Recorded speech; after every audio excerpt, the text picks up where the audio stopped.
Hello friend, good evening सभी को। राधे राधे भाई, कैसे हैं आप लोग? सब बढ़िया, सबका हाल चाल बढ़िया ना? तो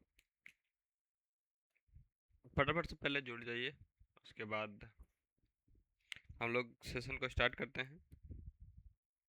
हाँ, जो भी नए हैं वो शेयर कर दीजिएगा।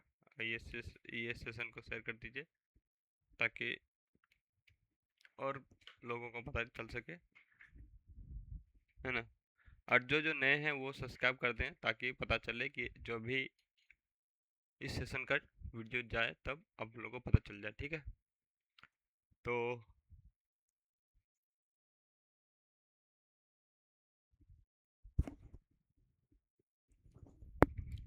सबको रेडी है? तो बेसिकली आज हम लोग पढ़ने वाले हैं पॉलिटी में। पॉलिटिक्स पढ़ेंगे, पॉलिटी, है ना? तो पॉलिटी में बहुत सारे टॉपिक है, जैसे टॉपिक बहुत सारे हैं लेकिन उसका तो जाएगा लंबा सेशन जाएगा वो। उसका कम से कम 40 टॉपिक है, तो वो 37 तक वीडियो मतलब अ, जा सकता है ये वीडियो वीडियो लेक्चर जाएगा, ठीक है? तो हमारा कि ये पॉलिटी में कौन कौन सा टॉपिक है वो जरा हम लोग देख लेते हैं।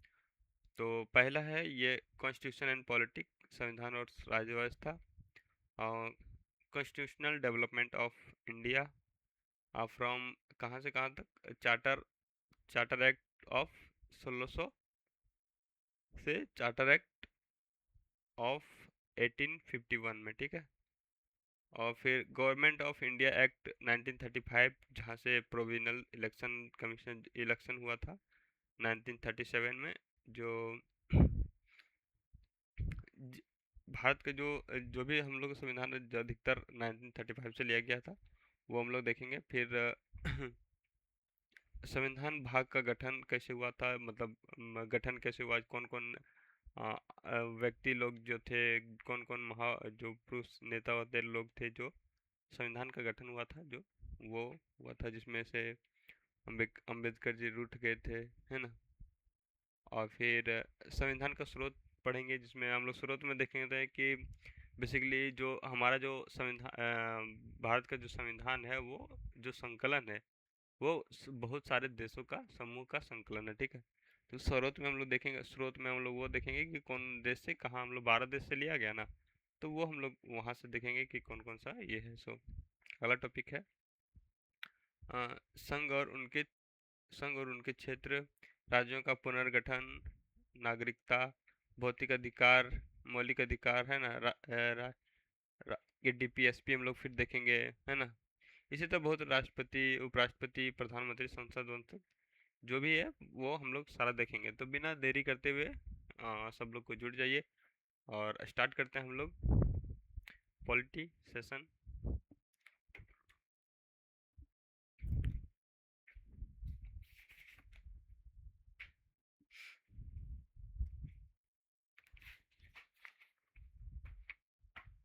तो भाई पहले होता है क्या है, कॉन्स्टिट्यूशन, संविधान, है ना? हम लोग क्या आज पढ़ने वाले हैं? कॉन्स्टिट्यूशन एंड पॉलिटी, है ना? संविधान और राज्य व्यवस्था। तो पहले हम लोग देख लेते हैं कॉन्स्टिट्यूशन क्या है। मतलब संविधान क्या है? संविधान किसे कहते हैं? सम जोड़ विधान। सम मतलब इक्वल, इक्वल। विधान मतलब कानून। सभी के लिए समान नियम, धर्म जो है सभी के लिए समान, समान कानून वानून है, दूसरे को संविधान बोलते हैं। अब भाई ये तो समझ गए भाई कि हाँ संविधान है, तो इसका डेफिनेशन क्या है? डेफिनेशन क्या है? तो हम लोग आगे देखते हैं डेफिनेशन क्या है इसका। तो संविधान नियमों और कानूनों का ऐसा संकलन है, जैसे कि हमारा जो संविधान है वो नियम और कानून का ऐसा संकलन है जिससे जो किसी देश को शासन शासन देश का शासन चलाने के लिए आवश्यक है। मतलब भैया जैसे कि हमारा जो संविधान है, हमारा जो देश है उसको अच्छे से चलाने के लिए, देश को चलाने के लिए, शासन चलाने के लिए आवश्यक हो वो संविधान है। ठीक है। A collection of rule and laws that are necessary for the governance of the country, of a country. ठीक है। तो भाई ये हम लोग संविधान समझ गए कि ये नियम कानूनों का संकलन है। अब भाई संविधान तो है, वो तो बुक के फॉर्मेट में होता है ना, बुक के फॉर्मेट में है, फॉर्म में है। क्या आप बताइएगा, हाँ या ना में जवाब दीजिएगा। क्या बुक अपने आप जो नियम कानून है वो पालन कर सकता है? बताइएगा। बुक अपने आप क्या नियम कानून पालन कर सकता है? हाँ या नहीं बताइएगा। नहीं। तो उसको पालन करने के लिए हम लोग को क्या जरूरत पड़ा? राज व्यवस्था, पॉलिटी, है ना, इसी को पॉलिटी बोलते हैं। ठीक है। हम लोग को क्या जरूरत पड़ा? पॉलिटी। पॉलिटी, राज व्यवस्था हम लोग किसी को बोलते हैं? संविधान को व्यवहार रूप में लाना। व्यवहार रूप में लाना मतलब कि भाई कोई, अगर कोई व्यक्ति है बोलता है कि हम नहीं, संविधान को नहीं मानेंगे, तो उसी को संविधान व्यवहार के रूप में लाने, to putting the constitution in the practice, संविधान को व्यवहार में लाने के लिए राज्य व्यवस्था का गठन किया गया है। ठीक है। जैसे कि आर्टिकल, हम लोग आर्टिकल 17 देखते हैं, है कि नहीं? आर्टिकल 17 कहता है अस्पृश्यता का अंत।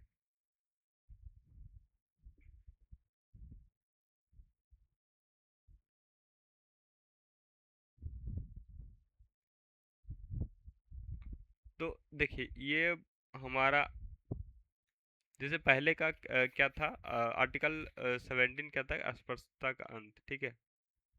तो ये हमारा आर्टिकल है। क्या अस्पृश्यता का अंत वो किसी, ये आर्टिकल, आर्टिकल 17 है, वो किसी व्यक्ति को क्या वो न्याय दिला सकता ये तो ये जो आर्टिकल है वो तो बुक के फॉर्मेट में है ना, बुक के फॉर्म में, बुक में लिखा हुआ है। तो क्या ये बुक अपने आप नियम लागू कर सकता है, अपने आप उस व्यक्ति को न्याय दिला सकता है?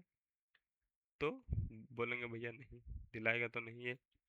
तो उसके लिए हम लोग को क्या चाहिए? राज व्यवस्था, है ना। पहले आप देखते हैं ये महाभारत में जो 10वां अध्याय है, 10वां पार्ट है, उसमें बताया गया था कि पहले का जो समय था उसमें पुरुष पुरुष सूक्त का चलन चलता था। जैसे कि जो ब्राह्मण है, वैश्य है, क्षत्रिय है, शूद्र है, उसका मतलब पहले काम के हिसाब से, काम के आधार पर लोगों को बांटा गया था, है कि नहीं? तो उसमें काम के आधार पर बांटा गया था ऋग्वेद में।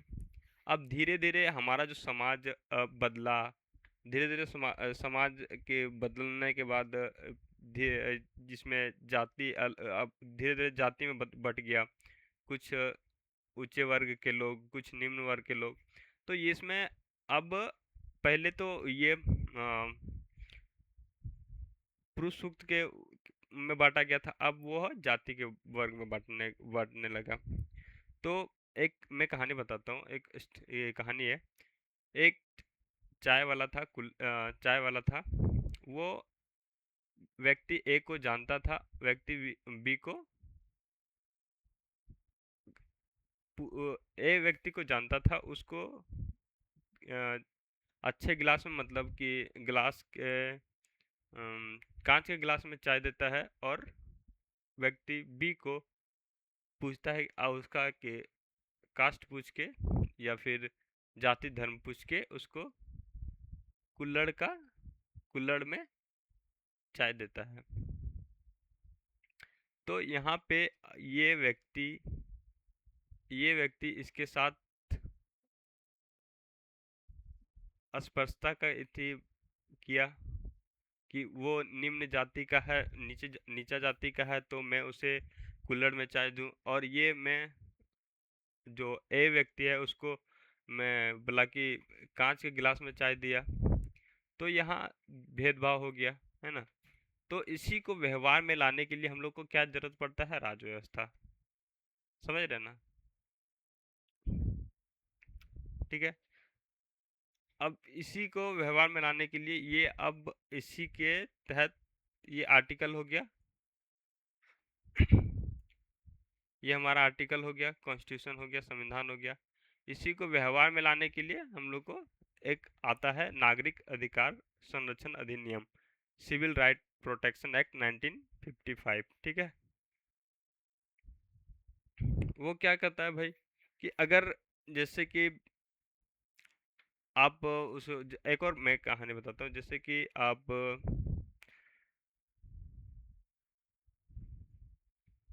मान लीजिए आप रोड में सो जाइएगा, फिर बोलिएगा कि ये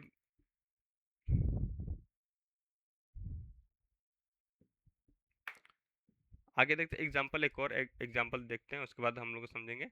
जैसे कि एग्जाम्पल आर्टिकल 21 कहता है, हम लोग को आर्टिकल 21 क्या कहता है कि भाई आप लव मैरिज कर सकते हो। आर्टिकल में ये समझा नहीं रहा हूँ, मैं बस बता रहा हूँ कि ये कैसे अप्लाई होता है राज्य व्यवस्था, और आर्टिकल संविधान और राज्य व्यवस्था का क्या कनेक्शन है। ये देखिए, लव मैरिज आप कर सकते हैं, आर्टिकल 21 में ये लिखा हुआ है। फिर आपको सांस लेने की सांस लेने का आज़ादी है ना। और फिर अगर आप चाहें तो कि आपका मन करे आप हाई पीएच वैल्यू का वाटर पी सकते हैं, है ना। फिर जो भी आपको करने का मन करे, खेलने का मन करे कहीं, तो खेल सकते हैं।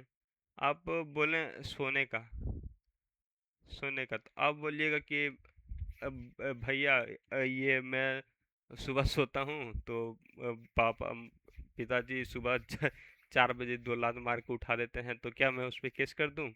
तो भाई वो तुम्हारा घर का मैटर है, तो उसमें नहीं कर सकते। यहाँ हाँ, यहाँ बोला कि बैंक में, मान लो बैंक में गए हो, बैंक के गेट में आप सो गए, ठीक है, तो वो आपको वहाँ हटाया जाएगा वहाँ के। आप बैंक के नियम के तहत आपको उसमें बैंक में विरोध डालने के लिए, या फिर उसके ऑपरेशन में आप की रुकावट आने के लिए वो आपको वहाँ से हटाएगा। ठीक है, ये कहाँ चला गया, हाँ यहाँ पे था, तो वो हटाएगा। ठीक है। अ, फिर मान लो रोड है, आप बोल रहे हो कि मैं बीच में सो जाऊंगा, तो यहाँ पे आपको यातायात के नियमों के तहत वो आपको यातायात नियमों के तहत उल्लंघन करिएगा तो उसमें आपको इति कर दिया जाएगा। ठीक है। तो हमारा ये आर्टिकल, ये 21 ये कहता है, ये आर्टिकल है। अब बेसिकली इसको नियम में लाने के लिए हम लोग को राज्य व्यवस्था चाहिए। देखो अब ये मैं इस एग्जांपल पे आता हूँ, जो चाय वाला जो था, ठीक है। तो जो व्यक्ति था, जो चाय बेचने वाला था, वो ए व्यक्ति को जानता था और बी व्यक्ति को, जो उसको कुल्हड़ में चाय दिया था, तो वो अस्पष्टता का अंत में जो ये उसको अस्पष्टता के अंत के तहत उसको पनिशमेंट दिया जाएगा। क्या दिया जाएगा कि भाई तुम प्रताड़ित क्यों कर रहे हो, है ना। तो मिनिमम उसमें 1 महीना का आपका ये जेल हो सकता है, या 1 महीना से 6 महीने तक जेल होगा। ठीक है। और उससे फिर या फिर उसको पेनल्टी लगेगा, 100 रुपया से 500 रुपये तक आपको पेनल्टी लगेगा, कि आपको भाई फाइन लगेगा। ठीक है। ये क्या, ये तो आर्टिकल है। अगर आप ये नियम नहीं मानोगे, ये थी नहीं मानोगे, तो आपको ये नागरिक अधिकार संरक्षण अधिनियम के तहत आपको कोर्ट द्वारा ये आपका लगाया जाएगा। ठीक है। आगे देखते हैं। राज्य व्यवस्था समझ गए कि आर्टिकल तो कॉन्स्टिट्यूशन अलग है, राज्य व्यवस्था जो नियम को पालन करने के लिए, सही ढंग से चलाने के लिए, है ना भाई। तो वो तो कॉन्स्टिट्यूशन तो बुक है, वो तो थोड़ी अप्लाई करेगा कि भाई तुम बुक थोड़ी बोलने जाएगा कि तुम इसके साथ ये अन्याय कर रहे हो, इसको दबा रहे हो, ये थोड़ी बोले जाएगा, है ना। तो वो राज्य व्यवस्था का काम है।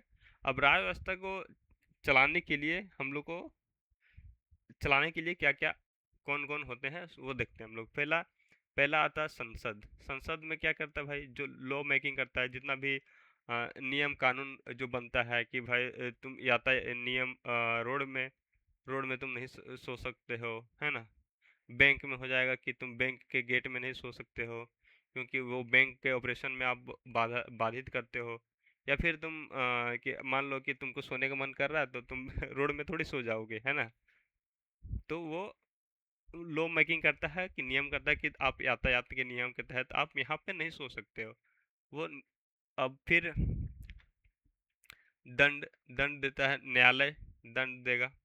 मान लो यहाँ तुम सो गए हो, अब आप बैंक में सो गए हो गेट के पास, और उसमें आप हट ही नहीं रहे हो, तो ये न्यायालय आपको दंड देगा। या फिर जो ये चाय वाला हो गया था, तब वो बोला कि चाय वाला बोलेगा कि नहीं, मैं तो उसे जो वो मतलब निम्न वर्ग का व्यक्ति है, मैं उसे प्रताड़ित करूंगा, हित करूंगा। तो वो हमारा न्यायालय उसे दंड देगा। या फिर 1 महीने का 1 महीने से 6 महीने तक वो जेल में रख सकता है, या फिर 100 रुपये से 500 रुपये तक वो पेनल्टी भर के देना पड़ेगा, न्यायालय वो करेगा।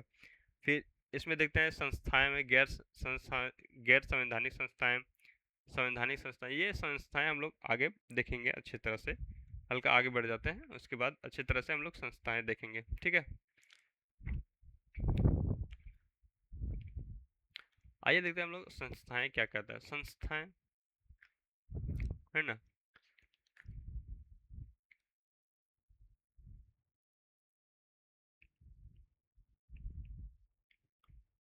तो पहला आता है हमारा कौन सा, कॉन्स्टिट्यूशन बॉडी, जिसका जिक्र संविधान में किया, जिसका जिक्र संविधान में होता है, किया गया है, ठीक है।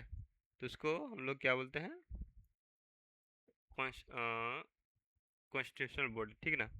तो जैसे कि वित्त आयोग हो गया, निर्वाचित आयोग हो गया, इलेक्शन कमीशन, ये इलेक्शन कमीशन है। वित्त आयोग जो प्रतिवर्ष वित्त आयोग बनता है, वो आर्टिकल 280 के तहत बनता है। ये हमारा कॉन्स्टिट्यूशन बॉडी हो गया, कि मतलब प्रत्येक वर्ष ये होता है ना। इलेक्शन कमीशन हो गया, ये कॉन्स्टिट्यूशन बॉडी, ये संविधान के तहत बनता है। आगे देखते हैं असंवैधानिक संस्थाएं। जैसे कि आ जाता है असंवैधानिक संस्थाएं में जो संविधान के उल्लंघन करे। उल्लंघन कौन करता है, आतंकवाद। आतंकवाद क्या है कि मुझे प्रताड़ित किया गया है, मैं एक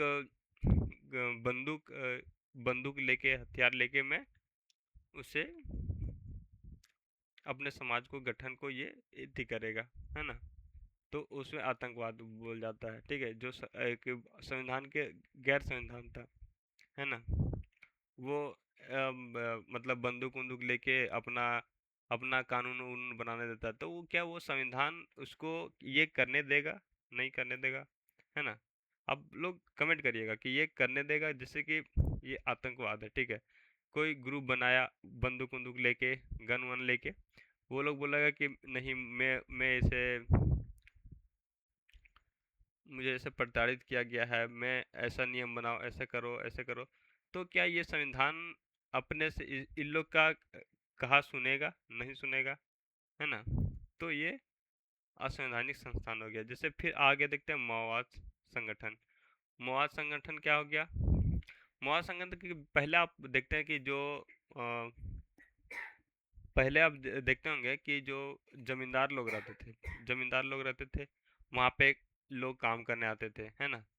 तो वो जमींदार धीरे धीरे क्या करते थे, वो लोगों का जमीन हड़पने लगते थे, है ना। तो लोगों की जमीन लेने लगते थे, तो उसमें से एक कोई लीडर बनता था, एक कोई लीडर बनता था। वो बोलते थे कि तुम लोग मेरे साथ, जो जिसके थी जमींदार ले जिसका जमीन ले लिया गया है, जिसको दबाया गया है जमींदारों द्वारा, या फिर किसी भी इसी द्वारा, तो वो आप मेरे साथ जुड़िए, मैं हम लोग बंदूक लेके चलेंगे, ऐसे वैसे लेके चलेंगे, और उसको हम दब कि उसे हम लोग लड़ाई करेंगे, कि उसको पतन करेंगे, ख़त्म करेंगे, है ना। तो ये माओवाद हो गया। वो शुरू कहाँ से हम लोग का हुआ था, माओवाद। माओवाद समझ गया ना, कि जैसे कि कोई जमींदार है, ठीक है, तो वो जमींदार वहाँ पे धीरे धीरे जो काम करने आता था वो जमीन जमीन को लेने लगता था, हड़पने लगता था। तो ये जो प्रताड़ित निम्न वर्ग का जो प्रताड़ित वर्ग का जो लोग था उससे तो प्रताड़ित होने लगा, उसके पास तो जमीन नहीं है पहले से। अब वो जमीन ले लिया तो उसमें से एक की लीडर बनता है, बोलता है कि तुम मेरे साथ मेरे संगठन में जुड़ो, हम तुम्हारा ये दिला देंगे बंदूक से, है ना, बंदूक बंदूक जो भी रहे वो ले लाएंगे। तो ये मवाद शुरू कहाँ से होता है हम लोग का? चीन से, है ना।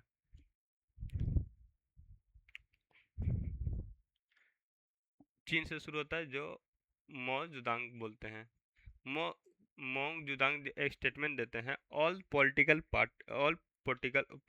Powers comes a barrel of the gun. मतलब कहने का मतलब है कि जितने भी पॉलिटिकल पावर है वो एक बंदूक के बंदूक के बैरल ऑफ द गन, बंदूक के बुलेट से आता है, गन से आता है, ठीक है, बंदूक के नोक से आता है। तो वो पॉलिटिकल पावर कहाँ आता है? बंदूक के गन से आता है। वो हम लोग को कौन दिए थे? मौनजुदांग, जो चीन के आदमी थे, ठीक है, तो वो दिए थे स्टेटमेंट। आगे देखते हैं ये स्टेटमेंट कब दिए थे। मौजूदांग कब आया था? 1950 से 1960 तक। ये इसका कहना ये था कि जो वंचित वर्ग के लोग हैं, वंचित वर्ग के जो लोग हैं उसको सामाजिक और राजनीतिक और सामाजिक उत्थान के लिए हम लोग इसका मौजूदांग का गठन हुआ था, जो संस्थाएं हैं वो। तो ये संविधान तो उसको मानेगा नहीं। अगला देखते हैं इसी में गैर संवैधानिक संस्थान में नक्सलवाद। अब देखते हैं नक्सलवाद। नक्सलवाद में भी इसी तरह इसको सताया गया था, है ना। आ, नक्सल लोग का कब बनता है? जब किसी वर्ग को लोग को ज़्यादा प्रताड़ित किया जाता है या फिर कहीं का जो है बात नहीं माना जाता है, तो वो कि एक मतलब संगठन बनाता है, बंदूक बंदूक ले लेता है, गन वन ले लेता है, और वो नियम उयम को नहीं मानता है, वो अपना संगठन बना के अपना वो चलता है, तो उसको नक्सलवाद बोलते हैं, ठीक है। तो ये स्टार्ट कहाँ से हुआ था? 1967 से। कहाँ? वेस्ट बंगाल, में कहाँ? भारत में वेस्ट बंगाल भारत में ही है, ठीक है। वहाँ से शुरू हुआ था, जो दार्जिलिंग है, दार्जिलिंग जिले के नक्सलवाड़ी क्षेत्र से, है ना।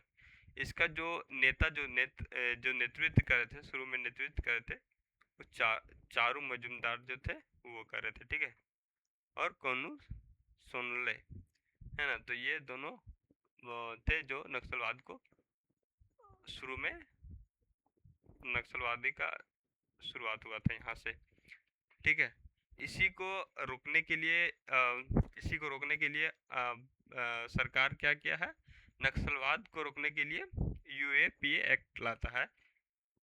क्या है यूएपीए? इसको नोट कीजिएगा, थोड़ा सा छोटा सा पॉइंट है। यूएपीए यूएपीए एक्ट 1967, है ना। इसको थोड़ा सा रेटिंग नहीं हुआ तो थोड़ा नोट कर लीजिएगा। यूएपीए एक्ट 1967, ये किसके लिए आया था? नक्सलवाद को रोकने के लिए, ठीक है, टू स्टॉप ऑफ नक्सलिज्म, ठीक है। अब इसमें ये तो हम लोग संस्थाएं देख लिए। अब आता है ये संविधान के मतलब ये तो संविधान में जिक्र है कि एगो होता है संवैधानिक संस्थाएं और एगो असंवैधानिक। यहाँ पे छूट गया, देखिए, ये कॉन्स्टिट्यूशन बॉडी है ना, तो ये संवैधानिक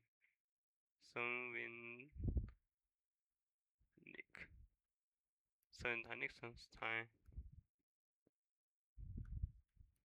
ठीक है, संवैधानिक संस्थाएं, ये कॉन्स्टिट्यूशन बॉडी।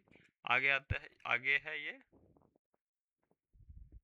संविधान का जिक्र नहीं किया जाता, गैर एक्स्ट्रा कॉन्स्टिट्यूशनल बॉडी, जो गैर संवैधानिक संस्थाएं हैं जिसको संविधान में जिक्र ही नहीं किया गया है, वो सब कौन कौन सा है वो देख लेते हैं हम लोग। ठीक है।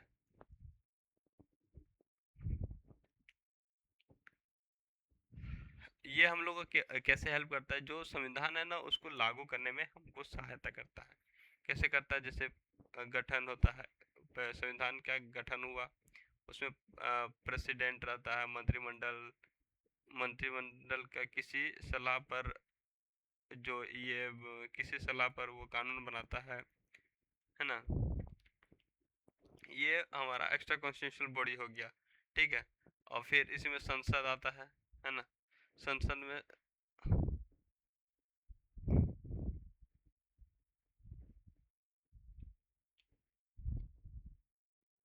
संबंधित संवैधानिक जो स्टैट्यूटरी बॉडी है, संवैधानिक होगा।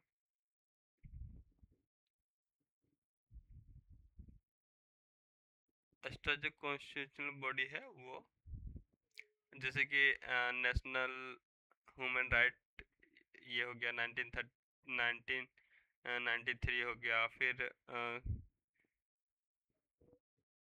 केंद्रीय सेंट्रल इंफॉर्मेशन सूचना आयोग, है ना।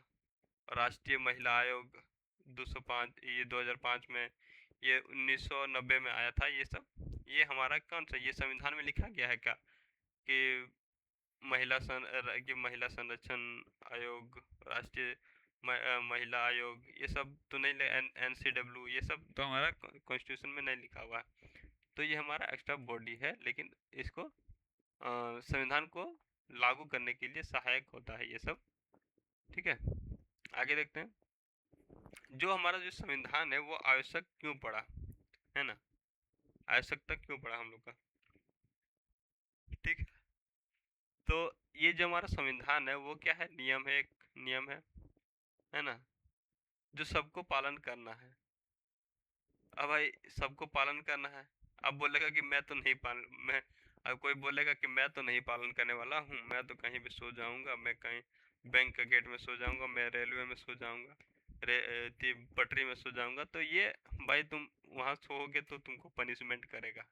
ठीक है। कि मैं आर्टिकल 17 को नहीं मानूंगा, तो भाई तुमको यहाँ पे न्यायालय द्वारा तुमको पनिशमेंट किया जाएगा। ठीक है। तो वो कैसे होगा, पहले आता है इसमें आता है, फिर नियम होता है, दो तरह का होता है, एक लोकतंत्र होता है और एक राजतंत्र होता है। राजतंत्र को हम लोग मोनार्की बोलते हैं, जो राजा द्वारा, राजा का अधिकार होता है। जैसे कि कोई थी है,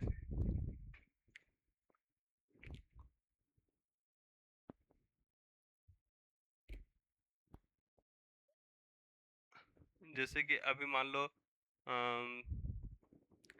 कोई, ये पता ना, कोरियन का, जो कोरिया का है, वहाँ पे मोनार्की रूल चलता है, राजा का बोला कि चलता है कि तुम भाई ऐसा कि ऐसा ही बाल कटा सकते हो, या फिर आप हरा कलर का कपड़ा ही पहन सकते हो, काला नहीं पहन सकते हो, बुर्खा नहीं लगा सकते हो, ये जो अभी हुआ था ना। तो ये मोनार्की में हमारा ये रूल होता है कि ये राजा द्वारा जो भी रूल बनाया जाएगा वो चलाना, एक ही कोई को रूल बनाएगा और वो पालन करना है। लोकतंत्र में लोगों द्वारा जो थी, डेमोक्रेसी, लोगों द्वारा जो जाता है, चुना जाता है, लोगों द्वारा चुना गया प्रतिनिधि, है ना। तो वो नियम बनाता है। तो जैसे कि आप लोग देख सकते हैं, मान लो किसी देश में या फिर गांव में, मान लो गांव में है, या फिर किसी देश में, या फिर किसी कंट्री में बहुत बहुत सारे कास्ट के हो सकते हैं, या फिर कहो बहुत सारे भाषाई लोग रहते हैं, बहुत सारे रंग, या फिर लिंग के भेद में, पैसा के इसका कल्चर अलग होता है, धर्म अलग होता है ना। तो वो सबका धर्म अलग होता है, तो वो सबको अपना धर्म मानेगा, तो एक दूसरे को इथी होगा। तो संविधान यही बोलता है कि एक नियम लाता है कि भाई तुम अपना करो, बस इथी में नियम नियम के तहत करो। ठीक है। ना तुम इसको परेशान करोगे, ना इसको, मान लो तुम बड़े कि उच्च वर्ग के लोग उच्च वर्ग के व्यक्ति है वो लोग हो, उच्च वर्ग समाज के लोग हो, तो आप ये करोगे वो करोगे तो ऐसा नहीं चलेगा। ये संविधान को मतलब सबको नियम के एक समान सबको करना पालन करना पड़ेगा, है ना। तो ये संविधान का हम लोग को आवश्यकता इसलिए पड़ा, ठीक है। अब देखते हैं संविधान, मान लो कि हम लोग का ये आर्टिकल 21 देता है, जो है ये भी नियम देता है, तो वो सारे नियम छीने जा सकते हैं। कब भाई? जितना भी संविधान में नियम लिखा गया है वो सारे छीने जा सकते हैं। बकायदा आर्टिकल 21 जो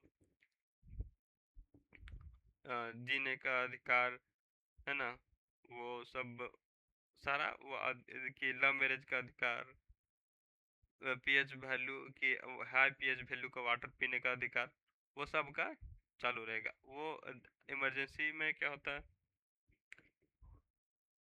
अधिकार सारे छीन लेंगे। जैसे कि मान लो तुम्हें इंटरनेट यूज करना है, तो वो अगर इमरजेंसी लगेगा, तो अगर जरूरत पड़े तो इंटरनेट भी बंद किया जाएगा सभी के लिए, है ना। तो हमारा जो हमारे देश में जो आपातकाल लगा है, जो 3 बार लगा है, नेशनल नेशनल कम से कम 2 से 3 बार लगा है, और स्टेट स्टेट 115 बार अभी लगा है। आर्टिकल एक्ट 356 में आता है, 352 में आता है, 360 में आता है, फाइनेंशियल इमरजेंसी, जो हमारा अभी तक कभी नहीं लगा हमारे देश में, ठीक है। अब पहला हम लोग का इमरजेंसी कब लगा था, नेशनल इमरजेंसी, जो 1962 में जो भारत पाकिस्तान का युद्ध हुआ था उसमें। फिर सेकेंड युद्ध भारत पाकिस्तान का दूसरा युद्ध था जो 1971 में हुआ, वो उसी उसमें भी लगा इमरजेंसी, आपातकाल, नेशनल इमरजेंसी। और तीसरा लगा था जब इंदिरा गांधी का जो उसमें केस पकड़ा हुआ था 1975 में, तो उसमें तीसरा आपातकाल लगा था। तो ये हमारा क्लियर हो गया। जैसे कि अब नेशनल जो आपातकाल लगता है ड्यूरिंग इमरजेंसी, उसमें आपका आर्टिकल 20 और 21 ये बना रहेगा। मतलब ये आपको ये हटाया नहीं जाएगा। बाकी बात जितना भी आपका अधिकार है, नियम, वो सारा हटा दिया जाएगा, ठीक है। आगे देखते हैं। और